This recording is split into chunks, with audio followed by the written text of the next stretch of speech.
ಪೇತ್ರನು ಬರೆದ ಮೊದಲನೇ ಪತ್ರಿಕೆ 3ನೇ ಅಧ್ಯಾಯ ವಚನ 1ರಿಂದ. ಬನ್ನಿ ವಾಕ್ಯ ಓದಿಕೊಳ್ಳೋಣ. ಅದೇ ರೀತಿಯಾಗಿ ಸ್ತ್ರೀಯರೇ, ನೀವು ನಿಮ್ಮ ಗಂಡಂದಿರಿಗೆ ಅಧೀನರಾಗಿರಿ.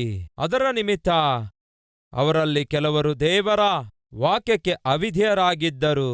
ನೀವು ನಿರ್ಮಲರಾಗಿಯೂ ಭಯಭರಿತರಾಗಿಯೂ ನಡೆದುಕೊಳ್ಳುವುದನ್ನು ಅವರು ನೋಡಿ ವಾಕ್ಯೋಪದೇಶವಿಲ್ಲದೆ ತಮ್ಮ ಹೆಂಡತಿಯರಾದ ನಿಮ್ಮ ನಡತೆಯಿಂದಲೇ ಸನ್ಮಾರ್ಗಕ್ಕೆ ಬಂದಾರು. ಜಡೆ ಹೆಣೆದುಕೊಳ್ಳುವುದು, ಚಿನ್ನದ ಒಡವೆಗಳನ್ನಿಟ್ಟುಕೊಳ್ಳುವುದು, ವಸ್ತ್ರಗಳನ್ನು ಧರಿಸಿಕೊಳ್ಳುವುದು, ಈ ಮೊದಲಾದ ಹೊರಗಣ ಶೃಂಗಾರವೇ ನಿಮ್ಮ ಅಲಂಕಾರವಾಗಿರಬಾರದು.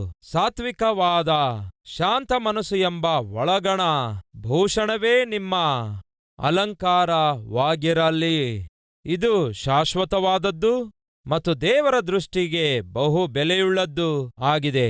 ಪೂರ್ವದಲ್ಲಿ ದೇವರ ಮೇಲೆ ನಿರೀಕ್ಷೆಯಿಟ್ಟ ಭಕ್ತಿಯರಾದ ಸ್ತ್ರೀಯರು ಸಹ ಹೀಗೆಯೇ ತಮ್ಮನ್ನು ಅಲಂಕರಿಸಿಕೊಂಡರು. ಅವರು ತಮ್ಮ ಗಂಡಂದಿರಿಗೆ ಅಧೀನರಾಗಿದ್ರು. ಸಾರಳು ಹಾಗೆಯೇ ಅಬ್ರಹಾಮನಿಗೆ ವಿಧೇಯಳಾಗಿದ್ದು ಅವನನ್ನು ಯಜಮಾನ ಎಂದು ಕರೆದಳು. ನೀವು ಸಹ ಯೋಗ್ಯರಾಗಿ ನಡೆದುಕೊಳ್ಳುತ್ತಾ ಯಾವ ಭೀತಿಗೂ ಗಾಬರಿ ಪಡದೇ ಇರುವುದಾದರೆ ನೀವು ಸಾರಳ ಕುಮಾರ್ತಿಯರಾಗಿದ್ದೀರಿ. ಅದೇ ರೀತಿಯಾಗಿ ಪುರುಷರೇ, ನಿಮ್ಮ ಹೆಂಡತಿಯರು ಜೀವವರಕ್ಕೆ ನಿಮ್ಮೊಂದಿಗೆ ಬಾಧ್ಯರಾಗಿದ್ದಾರೆ ಎಂದು ತಿಳಿದು ಅವರಿಗೆ ಹೆಚ್ಚು ಬಲಹೀನತೆ ಇರುವುದರಿಂದ ಅವರನ್ನು ಸನ್ಮಾನಿಸಬೇಕು. ನಿಮ್ಮ ಪ್ರಾರ್ಥನೆಗಳಿಗೆ ಅಡ್ಡಿ ಇಲ್ಲದಿರುವ ಹಾಗೆ ವಿವೇಕದಿಂದ ಅವರೊಂದಿಗೆ ಒಗತನವೂ ಮಾಡಿರಿ. ಕೆಲವು ದಿನಗಳಿಂದ ನಾನು ನಿಮ್ಮೊಂದಿಗೆ ಆತ್ಮನ ಫಲಗಳ ಕುರಿತಾಗಿ ಮಾತಾಡುತ್ತಿದ್ದೇನೆ.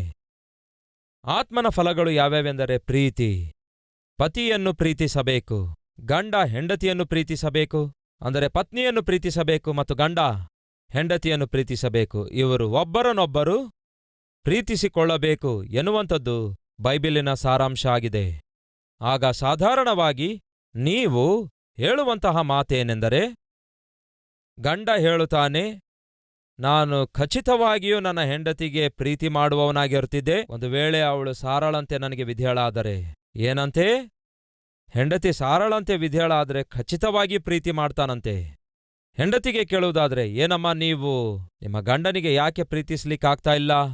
ಗಂಡನಿಗೆ ಪ್ರೀತಿ ಮಾಡ್ಬೋದಲ್ಲ ಅಂದಾಗ, ಖಚಿತವಾಗಿಯೂ ಪ್ರೀತಿ ಮಾಡ್ತಾ ಇದ್ದೇನಣ, ಆದರೆ ನನ್ನ ಗಂಡ ಒಳ್ಳೆಯವನಲ್ಲ. ಏನನ್ನುತ್ತಾಳೆ?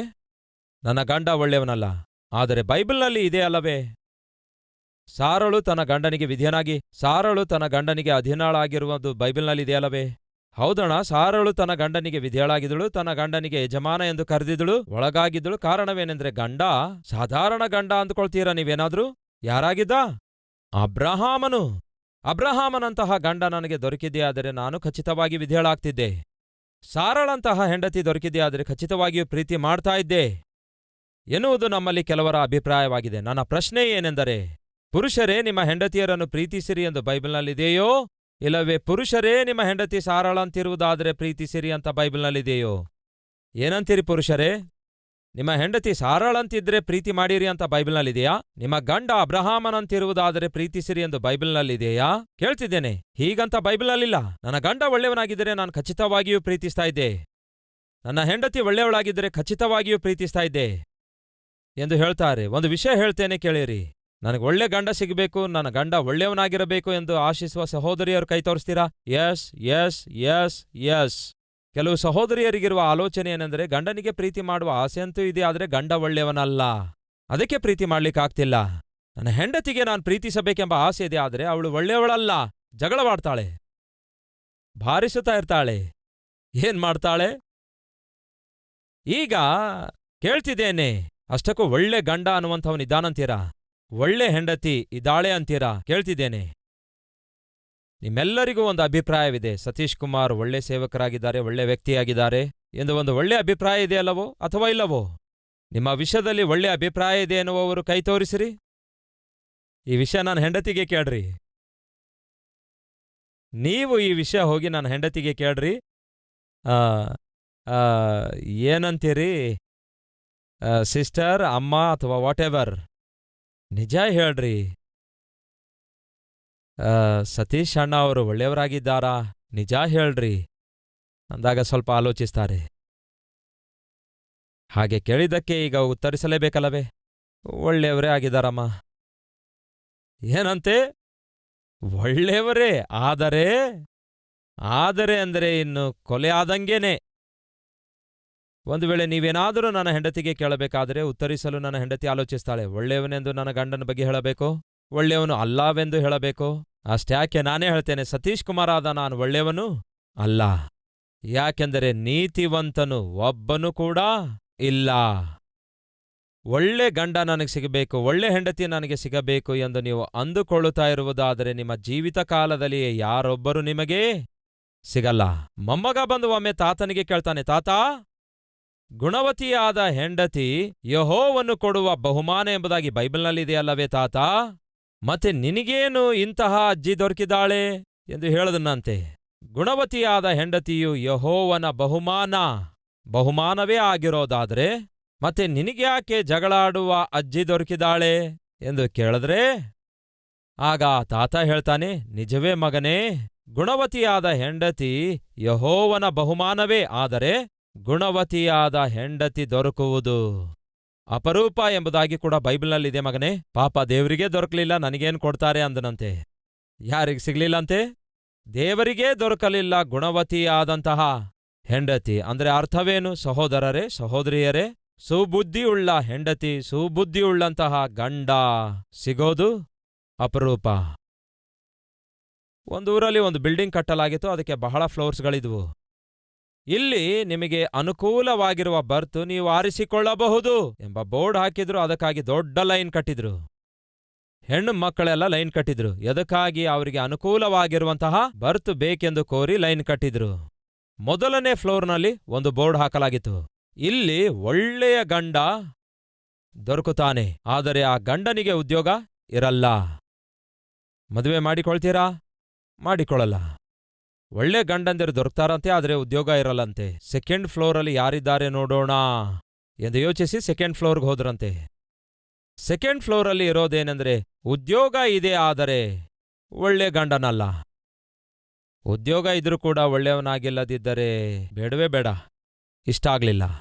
ಮೂರನೇ ಫ್ಲೋರಿಗೆ ಹೋಗ್ತಾರೆ, ಒಳ್ಳೆ ಗಂಡ, ಒಳ್ಳೆ ಉದ್ಯೋಗ ಇದೆ, ಆದರೆ ಸ್ವಲ್ಪ ಬಣ್ಣ ಸರಿಯಾಗಿಲ್ಲ, ಅಂದ ಸರಿಯಾಗಿಲ್ಲ. ಒಳ್ಳೆಯವನಂತೆ, ಉದ್ಯೋಗ ಇದೆ ಅಂತೆ, ಅಂದವಾಗಿರೋದಿಲ್ಲ ಅಂತೆ. ಅಂದವಾಗಿಲ್ಲದಿರುವ ಗಂಡನೊಂದಿಗೆ ಬಜಾರ್ಗಾಗಲಿ ಶಾಪಿಂಗ್ ಮಾಲ್ಗಾಗಲಿ ಹೇಗೆ ಹೋಗ್ಬೇಕು? ಮದುವೆಗೆ, ಹಬ್ಬಕ್ಕೆ, ತವರುಮನೆಗೆ ಹೇಗೆ ಹೋಗ್ಬೇಕು? ಬೇಡ ಬಿಡು, ಈಗ 4ನೇ ಫ್ಲೋರ್ ಇದೆಯಲ್ಲವೋ ಎಂದು ಯೋಚಿಸಿ 4ನೇ ಫ್ಲೋರ್ಗೆ ಹೋದ್ರು. ಅಂದವಾಗಿರುವವನು ಆತ್ಮಿಕನಾಗಿದ್ದ, ಆದರೆ ಕೋಪ ಹೆಚ್ಚಾಗಿತ್ತು. ಈ ಕೋಪಿಷ್ಟನೊಂದಿಗೆ ಹೇಗೆ ಸಂಸಾರ ಮಾಡ್ಲಿಕ್ಕಾಗುತ್ತೆ? ಬೇಡ ಬಿಡು ಅಂದ್ಕೊಂಡು 5ನೇ ಫ್ಲೋರಿಗೆ ಹೋದ್ರು. ಅಂದವಾಗಿರುತ್ತಾನೆ, ಆತ್ಮಿಕನಾಗಿರುತ್ತಾನೆ, ಆದರೆ ಬಡವನಾಗಿದ್ದ. ಅಂದವಾಗಿದ್ದು, ಆತ್ಮೀಕನಾಗಿದ್ದು, ಹೊಟ್ಟೆ ತುಂಬ ಅನ್ನ ಹಾಕದಿದ್ದರೆ, ಕಟ್ಕೊಳ್ಳಲು ಬಟ್ಟೆ ಕೊಡಿಸದಿದ್ದರೆ ಇವನ್ಯಾರಿಗೆ ಬೇಕು ಅಂದ್ಕೊಂಡು 6ನೇ ಫ್ಲೋರಿಗೆ ಹೋದ್ರು.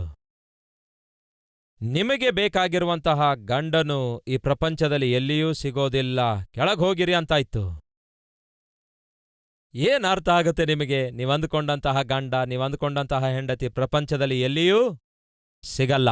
ಗಮನ ಕೊಟ್ಟು ಕೇಳಿರಿ. ಒಮ್ಮೆ ನನ್ನ ಬಳಿಗೆ ವಯಸ್ಸಾದ ಒಬ್ಬ ವ್ಯಕ್ತಿ ಬಂದು ನನಗೆ ಹೇಳ್ತಾರೆ, ಸತೀಶ್ ಅವರೇ, 25 ಇಯರ್ಸ್ ಬ್ಯಾಕ್ ನಡೆದ ಘಟನೆ. ನಮ್ಮ ಮಗನಿಗೆ ಒಂದು ಒಳ್ಳೆ ಸಂಬಂಧ ಬೇಕು, ನಿಮಗೆ ತಿಳಿದವರು ಯಾರಾದರೂ ಇರುವುದಾದರೆ ಸ್ವಲ್ಪ ಹೇಳಿ ಬ್ರದರ್ ಎಂದು ಹೇಳಿದ್ರು. ಆಗ ನಾನು ಕೇಳಿದೆ, ಒಳ್ಳೆ ಸಂಬಂಧ ಅನ್ನುತ್ತಾ ಇದ್ದೀರಿ, ನಿಮಗೇನಾದರೂ ಕಂಡೀಷನ್ಸ್ಗಳಿವೆಯಾ ಎಂದು ಕೇಳಿದ್ರೆ, ವರದಕ್ಷಿಣೆ ಏನು ಬೇಡ ಮಗನೇ, ಒಂದೇ ಒಂದು ಆಸೆ ಇದೆ, ಆ ಹುಡುಗಿ ದೇವತೆ ಅಂತಿದ್ರೆ ಸಾಕು ನಮಗೆ. ಹೇಗಿರಬೇಕಂತೆ? ದೇವತೆ ಹಾಗೆ ಬೆಳ್ಳಗಿದ್ರೆ ಸಾಕಂತೆ. ಇನ್ನು ತಾಳಲಿಕ್ಕಾಗ್ಲಿಲ್ಲ. ನನ್ನ ಸಂಗತಿ ನಿಮಗೆ ಗೊತ್ತಲ್ಲವೋ? ಅಂಕಲ್, ಬರಬೇಕಾದ ಸೊಸೆ ಬೆಳ್ಳಗೆ ದೇವತೆ ಅಂತಿರಬೇಕನ್ನುತ್ತಾ ಇದ್ದೀರಲ್ಲವೇ? ಮತ್ತೆ ನಿಮ್ಮ ಮಗನ ಸಂಗತಿ ಏನೆಂದು ಕೇಳಿದೆ. ಯಾರ ಸಂಗತಿ? ನಿಮ್ಮ ಮಗನ ಬಣ್ಣ ಹೇಗಿದೆ ಎಂದು ಕೇಳಿದ್ರೆ, ಸ್ವಲ್ಪ ಕಪ್ಪಿದ್ದಾನೆ ಬ್ರದರ್. ಏನಂತೆ? ಸ್ವಲ್ಪ ಕಪ್ಪಗಿದ್ದಾನಂತೆ. ಈ ಕಪ್ಪು ದೆವ್ವಕ್ಕೆ ಯಾರು ಬೇಕಂತೆ? ಬೆಳ್ಳಗಿರುವ ದೇವತೆ ಬೇಕಂತೆ. ಮ್ಯಾಚ್ ಆಗುತ್ತಾ? ಮ್ಯಾಚ್ ಆಗುತ್ತೆ ಅಂತೀರಾ? ಈಗ ಆಲೋಚಿಸಿ, ನೀವೊಳ್ಳೆಯವರಾಗಿದ್ದೀರಾ? ನಿಜ ಹೇಳ್ರಿ. ಈಗ ತಾನೇ ನನ್ನ ಬಗ್ಗೆ ಹೇಳಿದೇನಲ್ಲವೇ ಏನೆಂದು? ನಾನು ಒಳ್ಳೆಯವನಲ್ಲವೆಂದು. ವಾಸ್ತವದಲ್ಲಿ ನಾನು ಒಳ್ಳೆಯವನಲ್ಲ, ಆದರೆ ಕ್ರಿಸ್ತನು ಯಾವಾಗ ನನ್ನ ಜೀವಿತದಲ್ಲಿ ಬಂದರೋ, ಹಳೆಯ ಹೊಲಸಾದ ಜೀವಿತವನ್ನು ತೊಲಗಿಸಿ ತನ್ನ ಹೃದಯ ನನಗೆ ಕೊಡುವುದರ ಮೂಲಕ ಈ ದಿನ ನಾನೇನಾಗಿದ್ದೇನೋ ಕೇವಲ ಆತನ ನಿಮಿತ್ತ ಆಗಿದ್ದೇನೆ. ಆತನ ನಿಮಿತ್ತವೇ ಈ ದಿನ ನನ್ನ ಜೀವಿತದಲ್ಲಿ ಈ ಪರಿಪಕ್ವತೆ, ಈ ಆತ್ಮ ಸಂಬಂಧವಾದ ಜೀವಿತ ದೊರಕಿದೆ. ಈ ಪ್ರೀತಿ, ಈ ಸಂತೋಷ, ಈ ಸಮಾಧಾನ, ಈ ದೀರ್ಘಶಾಂತಿ, ಈ ಒಳ್ಳೆತನ, ಈ ನಂಬಿಕೆ, ಈ ಸಾತ್ವಿಕತ್ವ, ಈ ಶಮೆದಮೆ ದೊರಕಿತು. ಸಹೋದರ ಸಹೋದರಿಯರೇ, ಕೇಳ್ತಿದ್ದೇನೆ, ನಿಜವಾಗ್ಲೂ ನಮ್ಮ ಹೃದಯದ ಮೇಲೆ ಕೈ ಇಟ್ಕೊಂಡ್ರೆ ನಾವು ಒಳ್ಳೆಯವರಾಗಿದ್ದೇವಾ? ಒಂದು ಸಾರಿ ಆಲೋಚಿಸಿ. ಸಹೋದರಿಯರೇ, ಕೇಳ್ತಿದ್ದೇನೆ, ನಿಮ್ಮ ಹೃದಯದ ಮೇಲೆ ಕೈ ಇಟ್ಕೊಂಡು ನಾನು ಬಹಳ ಒಳ್ಳೆಯವಳಾಗಿದ್ದೇನೆ ಎಂದು ಹೇಳಲಾಗುತ್ತೋ? ನೀವು ಹೇಳಲಿಕ್ಕಾಗಲ್ಲ, ನಾನು ಹೇಳಲಿಕ್ಕಾಗಲ್ಲ. ನಮಗಿರುವಂತಹ ಒಳ್ಳೆತನ, ನಮಗಿರುವಂತಹ ಸದ್ಗುಣ ನಾವೇ ಮೆಜರ್ ಮಾಡಿಕೊಳ್ಳುವುದಾದ್ರೆ ನಮಗೆ ಒಳ್ಳೆದಾಗಿಯೇ ಕಾಣಿಸುತ್ತೆ.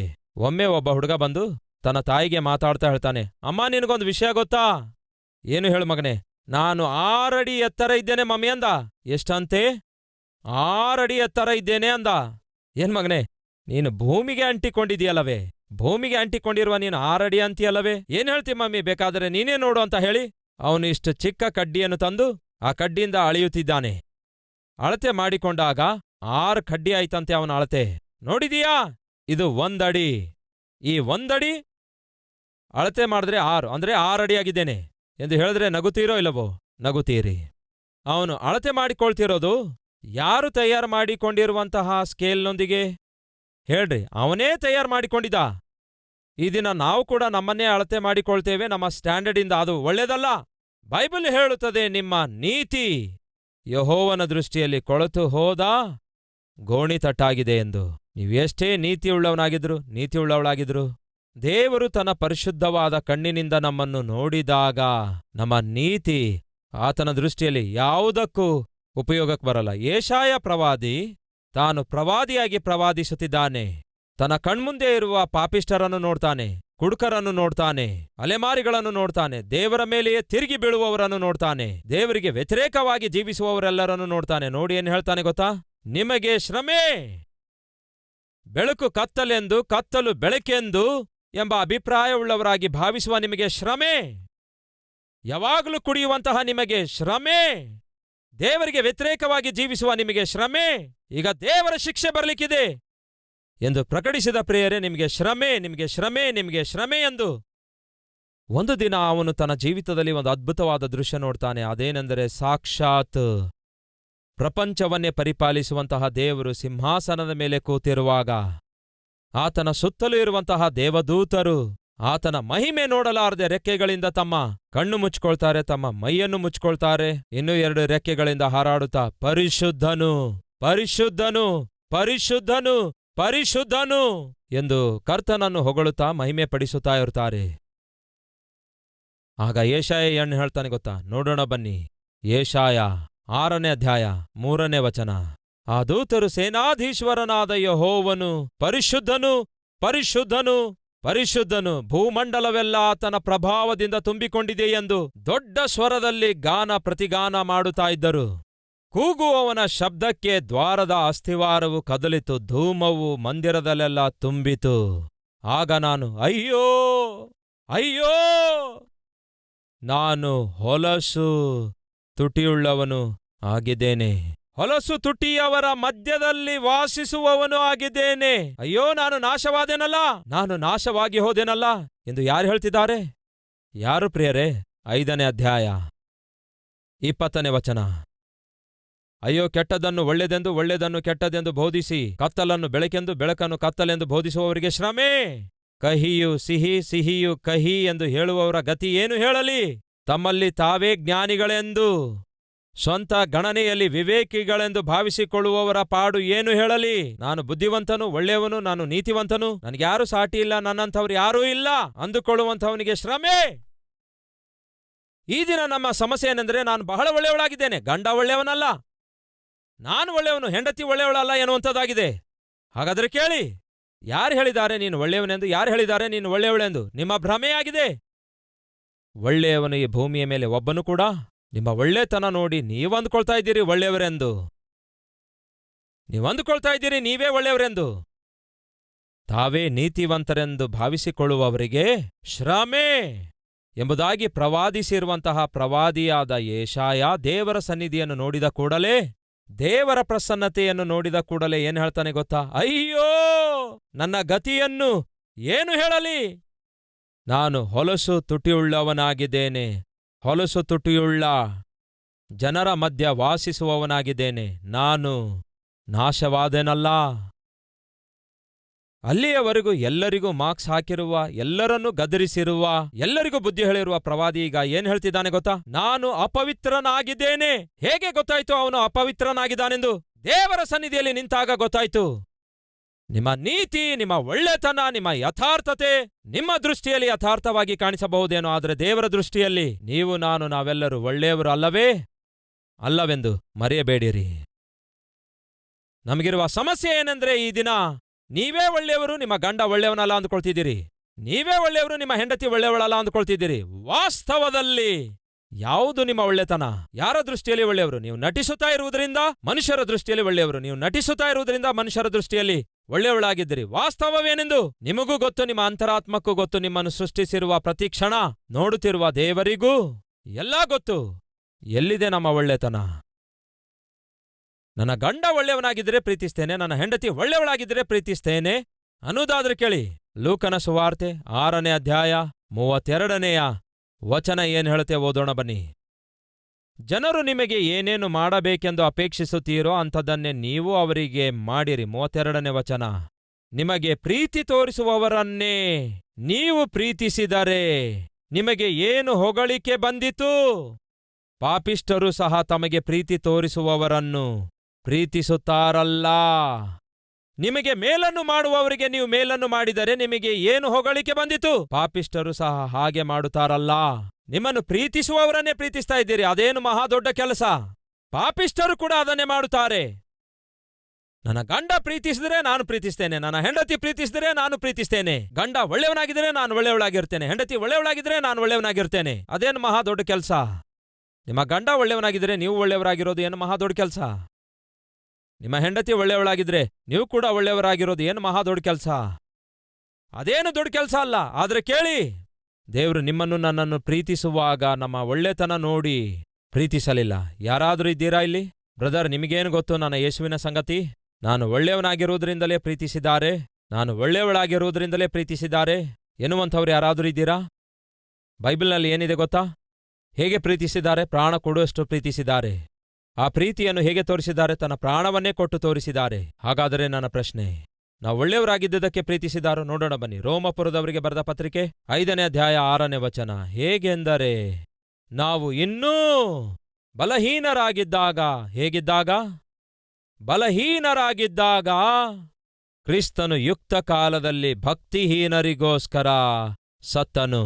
ನಿಮಗೋಸ್ಕರ ಯೇಸು ಸಾಯಲು ಕಾರಣ ಗೊತ್ತಾ? ನೀವು ಬಲಿಷ್ಠರಾಗಿರೋದ್ರಿಂದಲ್ಲ, ನೀವು ಬಲಹೀನರಾಗಿದ್ದಕ್ಕಾಗಿ.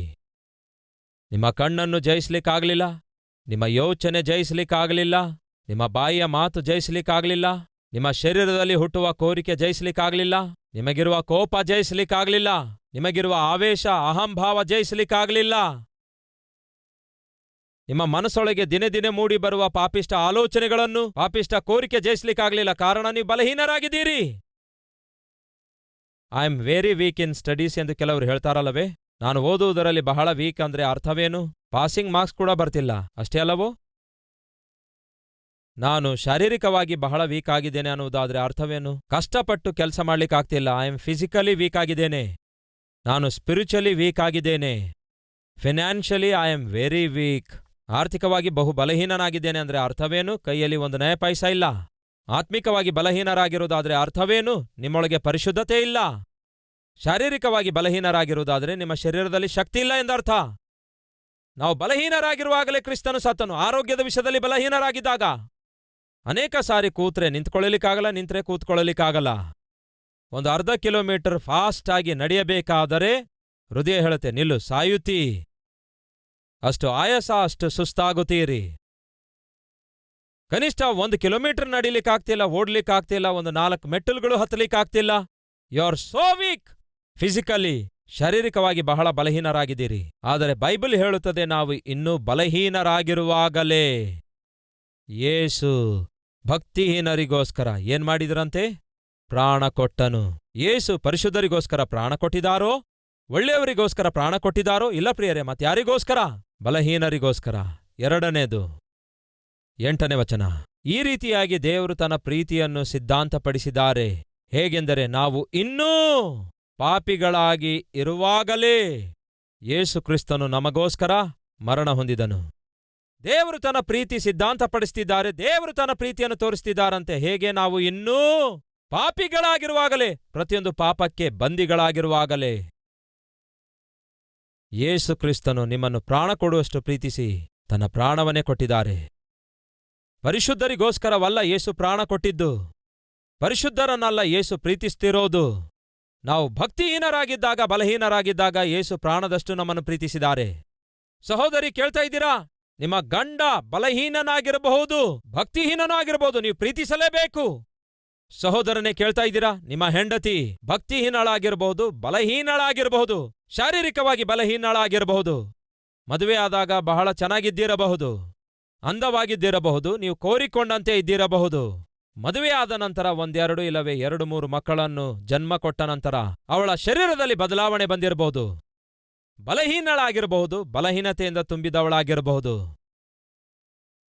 ಇಲ್ಲವೇ ಶರೀರದಲ್ಲಿರುವ ಬಲಹೀನತೆ ನಿಮಿತ್ತ ತನ್ನ ಅಂದವನ್ನು ಅವಳು ಕಳಕೊಂಡಿರಬಹುದು. ಇವಳು ಒಂದು ಕಾಲದಲ್ಲಿ ಅಂದವಾಗಿದ್ದಳೆಂದು ನೋಡಿ ಮದುವೆಯಾಗಿದೆ.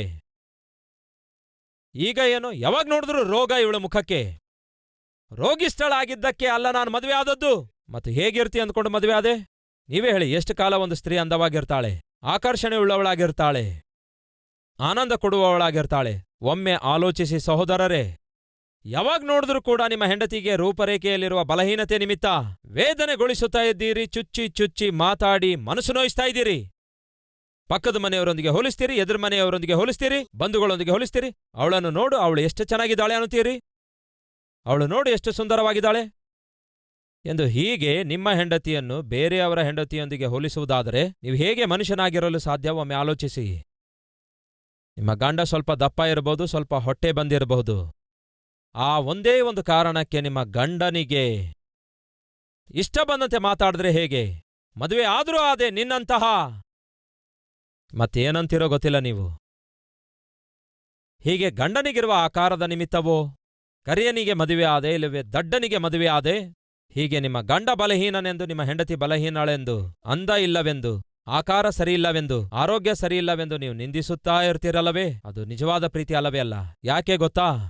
ನಾವಿನ್ನೂ ಬಲಹೀನರಾಗಿರುವಾಗಲೇ ಯೇಸು ನಮ್ಮನ್ನು ಪ್ರಾಣ ಕೊಡುವಷ್ಟು ಪ್ರೀತಿಸಿದ್ದಾರೆ.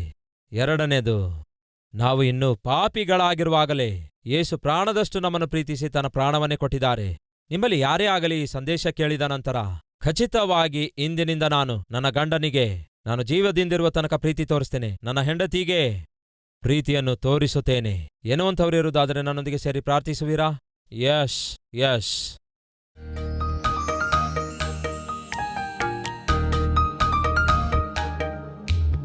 ಮಹಾಪರಿಶುದ್ಧನಾದ ಪ್ರೀತಿಯುಳ್ಳ ತಂದೆಯೇ, ದಿವ್ಯವಾದ ಸಂದೇಶದ ಮೂಲಕ ಪ್ರತಿಯೊಬ್ಬರೊಂದಿಗೆ ಮಾತಾಡಿದ್ದಕ್ಕಾಗಿ ವಂದನೆಗಳು, ಸ್ತೋತ್ರಗಳು. ಆತ್ಮಫಲಗಳು ಯಾವ್ಯಾವೆಂದರೆ ಪ್ರೀತಿ. ಆ ಪ್ರೀತಿಯನ್ನು ದೇವರೇ ನಾವು ನಮ್ಮನ್ನು ಪ್ರೀತಿಸಿದವರಿಗೆ ತೋರಿಸುವುದಾದರೆ ಏನ್ ಮಹಾ ದೊಡ್ಡ ಕೆಲಸ ಅದು. ನನ್ನ ಹೆಂಡತಿ ಒಳ್ಳೆಯವಳಾಗಿದ್ರೆ, ಗಂಡ ಒಳ್ಳೆಯವನಾಗಿದ್ರೆ ನಾನು ಪ್ರೀತಿಸ್ತೇನೆ. ಒಳ್ಳೆಯವನಾಗಿಲ್ಲದಕ್ಕೆ ನಾನು ಪ್ರೀತಿ ಮಾಡ್ಲಿಕ್ಕಾಗ್ತಾ ಇಲ್ಲ ಎನ್ನುವಂಥದ್ದು ವಾಕ್ಯಕ್ಕೆ ವಿರುದ್ಧವಾಗಿದೆ. ನಾವು ಪಾಪಿಗಳಾಗಿರುವಾಗಲೇ, ಬಲಹೀನರಾಗಿರುವಾಗಲೇ, ನಿಮಗೆ ಶತ್ರುಗಳಾಗಿರುವಾಗಲೇ ನಮ್ಮನ್ನು ಪ್ರೀತಿಸಿದ್ದೀರಿ. ಅದೇ ಆತ್ಮನನ್ನು ನಮಗೂ ಅನುಗ್ರಹಿಸಿದ್ದೀರಿ. ಆ ಆತ್ಮ ಉಳ್ಳವರಾದ ನಾವು ಹೆಂಡತಿ ಬಲಹೀನಳಾಗಿರಬಹುದು, ಪಾಪದಲ್ಲಿ ಜೀವಿಸಬಹುದು, ಶತ್ರುವಿನಂತೆ ಬದುಕಬಹುದು, ಆದರೆ ಪ್ರೀತಿಸಬೇಕು. ಗಂಡ ಒಳ್ಳೆಯವನಲ್ಲದೇ ಇರಬಹುದು, ಪಾಪಿಷ್ಠನಾಗಿರಬಹುದು, ಶತ್ರುವಿನಂತೆ ಜೀವಿಸಬಹುದು, ಆದಾಗ್ಯೂ ಪ್ರೀತಿಸಬೇಕು. ಯಾಕೆಂದರೆ ಪ್ರೀತಿ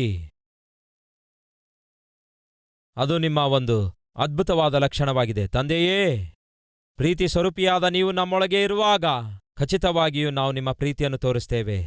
ಅಂತಹ ಪ್ರೀತಿಯನ್ನು ದೇವರೇ ಈ ದಿನ ಮೊದಲುಗೊಂಡು ಪ್ರತಿದಿನ ನನ್ನ ಮನೆಯಲ್ಲಿ ತೋರಿಸ್ತೇನೆ ಎಂದು ಕೈಯೆತ್ತಿ ತೋರಿಸುವ ಗಂಡ ಹೆಂಡತಿಯರನ್ನು, ಪ್ರತಿಯೊಬ್ಬ ಮಕ್ಕಳನ್ನು, ಪ್ರತಿ ತಂದೆ ತಾಯಿಗಳನ್ನು ಆಶೀರ್ವದಿಸಿ ನಿಮ್ಮ ಪ್ರೀತಿಯಿಂದ ತುಂಬಿಸಿರಿ. ಈ ದಿನ ಮೊದಲುಗೊಂಡು ಪ್ರತಿಯೊಂದು ಕುಟುಂಬವೂ ಪ್ರೀತಿಗೆ ನೆಲೆಯಾಗಿ ಮಾರ್ಪಡಬೇಕು, ಪ್ರೀತಿಯನ್ನು ಹಂಚಿಕೊಡುವ ಕುಟುಂಬವಾಗಿ ಪರಿಗಣಿಸಲ್ಪಡಬೇಕು. ಅಂತಹ ಕೃಪೆ ದಯಪಾಲಿಸರೆಂದು ಯೇಸುವಿನ ನಾಮದಲ್ಲಿ ಬೇಡಿ ಹೊಂದಿದ್ದೇವೆ ತಂದೆಯೇ, ಆಮೇನ್. ಕರ್ತನಲ್ಲಿ ಅತ್ಯಂತ ಪ್ರಿಯರಾದ ನಿಮಗೂ ಕಲ್ವರೇಶ್ವರ ವೀಕ್ಷಿಸುವ ನಿಮ್ಮೆಲ್ಲರಿಗೂ ಶಾಲೋಮ್. ಚೆನ್ನಾಗಿದ್ದೀರಾ?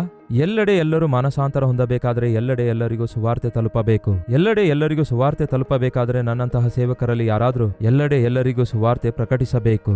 ನನ್ನಂತಹ ಸೇವಕರು ಸುವಾರ್ತೆ ಪ್ರಕಟಿಸಬೇಕಾದರೆ ಈ ವಾಕ್ಯ ಕೇಳುವಂತಹ ನೀವು ಸಹಾಯ ಮಾಡಿ ಸಹಕರಿಸಿ ಸಹಾಯ ಕಳಿಸುವಾಗ ಮಾತ್ರವೇ ಲಕ್ಷಾಂತರ ಜನರಿಗೆ ರಕ್ಷಕನನ್ನು ಪರಿಚಯಿಸುವಂತಹ ಈ ವಾಕ್ಯ ತಲುಪಿಸಬಲ್ಲೆವು. ಈ ದಿನ ಈ ವಾಕ್ಯ ನೀವು ಮನೆಯಲ್ಲೇ ಕೂತ್ಕೊಂಡು ವಿನಯದಿಂದ ಕೇಳಿ ವೀಕ್ಷಿಸುವವರಾಗಿ ವಿಶ್ವಾಸ ಬಿಡುತ್ತಿರುವುದಾದ್ರೆ ಕಾರಣ ಗೊತ್ತಾ? ಯಾರೋ ಒಬ್ಬರು ಈ ಕಾರ್ಯಕ್ರಮಕ್ಕೆ ಸ್ಪಾನ್ಸರ್ ಮಾಡಿರೋದ್ರಿಂದಲೇ ನಿಮಗೆ ಈ ದಿವ್ಯವಾದ ವಾಕ್ಯ ತಲುಪಿಸಿದ್ದೇವೆ. ಎಷ್ಟೋ ಕಾಲದಿಂದ ವಾಕ್ಯ ಕೇಳ್ತಿರುವ ನೀವು ಕೂಡ ಒಂದು ಕಾರ್ಯಕ್ರಮಕ್ಕೆ ಸಹಾಯ ಮಾಡುವುದಾದರೆ ನಿಮ್ಮ ಕುಟುಂಬದಿಂದ ಕೆಲವೊಂದು ಲಕ್ಷಾಂತರ ಜನರು ರಕ್ಷಕನ ಕುರಿತಾದ ಸುವಾರ್ತೆಯನ್ನು ಕೇಳುತ್ತಾರೆ. ಆ ದಿನ ಒಬ್ಬ ಹುಡುಗ 5 ರೊಟ್ಟಿ 2 ಮೀನು ಯೇಸುವಿಗೆ ಕೊಟ್ಟಿರೋದ್ರಿಂದಲೇ ಅವುಗಳನ್ನು ಸಾವಿರಾರು ಜನರಿಗೆ ಆಹಾರವಾಗಿ ಯೇಸು ಹಂಚಿಕೊಡ್ತಾರೆ. ಪ್ರಿಯ ಸಹೋದರ ಸಹೋದರಿಯರೇ, ಕರ್ತನು ಒಂದು ವೇಳೆ ನಿಮ್ಮನ್ನು ಪ್ರೇರೇಪಿಸುವುದಾದರೆ ನೀವು ಕಳಿಸಿಕೊಡಬೇಕಾದ ಸಹಾಯ ಕಳಿಸಿಕೊಟ್ಟು ಈ ಕಲ್ವರಿ ಸ್ವರ ಟಿವಿ ಕಾರ್ಯಕ್ರಮಕ್ಕೆ ಸಹಾಯ ಮಾಡಿ ಅನೇಕ ಜನರಿಗೆ ರಕ್ಷಕನನ್ನು ಪರಿಚಯಿಸುವಂತಹ ಸುವಾರ್ತೆಯನ್ನು ಸಹಕರಿಸಿ ಈ ಕಾರ್ಯಕ್ರಮಕ್ಕೆ ಪ್ರೋತ್ಸಾಹಿಸಿರೆಂದು ಹೃದಯಪೂರ್ವಕವಾಗಿ ಕೋರುತ್ತೇನೆ. ಸ್ಕ್ರೀನ್ನಲ್ಲಿ ಕಾಣಿಸುವ ನಂಬರ್ಗೆ ತಕ್ಷಣವೇ ಫೋನ್ ಮಾಡಿ ಯಾವ ರೀತಿಯಾಗಿ ಈ ಕಾರ್ಯಕ್ರಮಕ್ಕೆ ನೀವು ಸ್ಪಾನ್ಸರ್ ಮಾಡಬಹುದೆಂದು ತಿಳಿದುಕೊಳ್ಳಿರಿ. ಫಲಿತವಾಗಿ ಜೀವವುಳ್ಳಂತಹ ದೇವರ ಕುರಿತಾದ ವಾರ್ತೆಯನ್ನು ಲೋಕಕ್ಕೆ ಪರಿಚಯ ಮಾಡಿರೆಂದು ಮನವಿ ಮಾಡಿಕೊಳ್ತಾ ತಪ್ಪದೆ ಪ್ರಾರ್ಥನೆ ಪೂರ್ವಕವಾಗಿ ಸಹಾಯ ಮಾಡ್ತೀರೆಂದು ನಂಬುವಂಥವನಾಗಿದ್ದೇನೆ. ವಂದನೆಗಳು.